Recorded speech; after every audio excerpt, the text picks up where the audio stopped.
Good morning. I'm going to continue talking about the four mind turning reflections, or the four reminders as they're sometimes called. So, I've talked about the first one, which was the preciousness of the human birth. And today I want to talk about the second one, which we're returning to impermanence. Impermanence. So, I'm going to talk about it in a different way. And I'm going to be quoting from a couple of different translations. So, as you probably realize, all the Buddha's teachings have been translated in various ways, and some we relate to more than others, some translations. So, one of these translations I think most of you will be familiar with, and it's what I would call a kind of, well, maybe a soft version, a version that's easier on the mind and heart, you could put it that way. So it's the one that begins, "This human birth is precious, an opportunity to awaken, but this body is impermanent. Ready or not, one day I shall die. But this life I should know as the tiny splash of a raindrop, a thing of beauty that disappears even as it comes into being." So it's quite gentle, isn't it? Imagining our life as that raindrop just gradually going to fall. We don't know when. And well, it's a sort of beautiful image. It's a beautiful image. So a version that's slightly different to that says, "The three worlds are as transitory as an autumn cloud. Sentient beings are born and die like actors on a stage. The duration of my life is rushing by like a torrent down a steep mountain. My life will come quickly and abruptly to an end, like a lightning flash in the sky." So these are very different sort of images. That's what strikes me about it anyway. And yeah, those lines that sentient beings are born and die like actors on a stage. I mean, there's so much you could say about that. But it's a bit like we've all got a bit part, and we all want to be the central character. We want to be the hero or the heroine. And actually, really, we're all bit part actors. We're not gonna last, and we don't know when that will be. When we will be off stage, as it were, or when the play ends. When our play ends, and for me, that is a very strong image of wow. I'm here on this stage for a little while, and then it's gone. But there's more to it than that, because it's also a stage where a play is enacted, and we're all part of this play, and it's kind of suggests that it's not real either.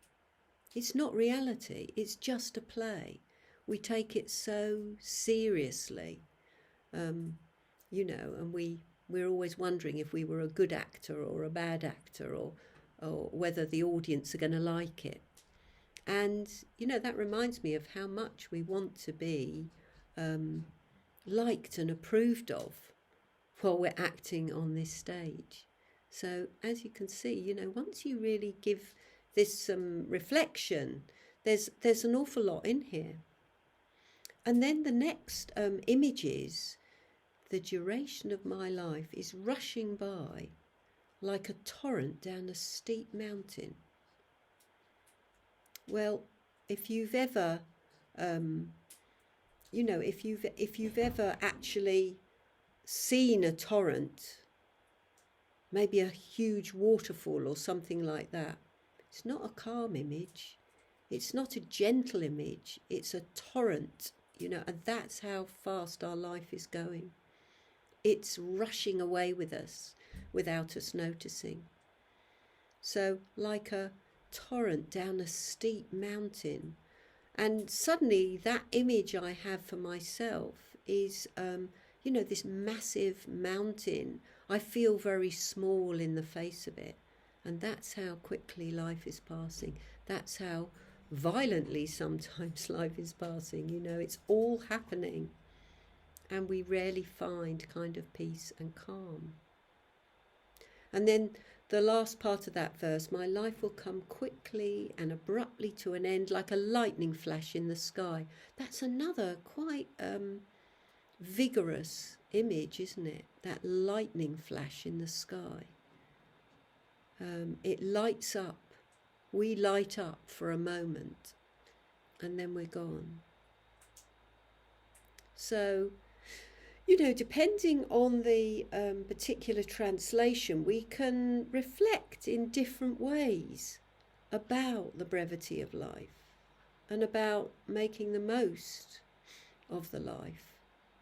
So this, which I called the strong version, continues, when his time has come, even a king has to die, and neither his family or friends nor his wealth or possessions can accompany him. Whether I stay or go, live or die, the karmic consequences of my actions will follow me as inseparably as a shadow. So I'll be talking about karma in the next little talk. But yes, this the start of that verse, even a king has to die. And neither his family or friends, nor his wealth or possession can accompany him. So we spend our lives building up our little fortress and beautiful things. I like beautiful things. And maybe we spend a lot of our lives working very hard to get a bigger house, a nicer car, to provide for our family. And of course we have to provide. We do need to do that. But to what extent do we do it beyond what our needs are? Just because we've got on a treadmill that's very hard to get off. So we can end up working, too many hours for most of our life and then wondering why we did that at the end of it. So this is why retirement is very difficult for some people, because they suddenly feel useless. And I think also they probably know deep down that maybe they've spent their life working for something that they can't take with them. What has it all meant to be working like that, to be wanting and striving for having life in a particular way? It isn't worth it. So what is worth it? What is worth it? Contentment, peace, freedom, and love. We could say those are the things that are really valuable to us, that are going to matter. So we don't want to get to the end of our life and have regrets about how we've spent our life, how we've used our time as actors on a stage.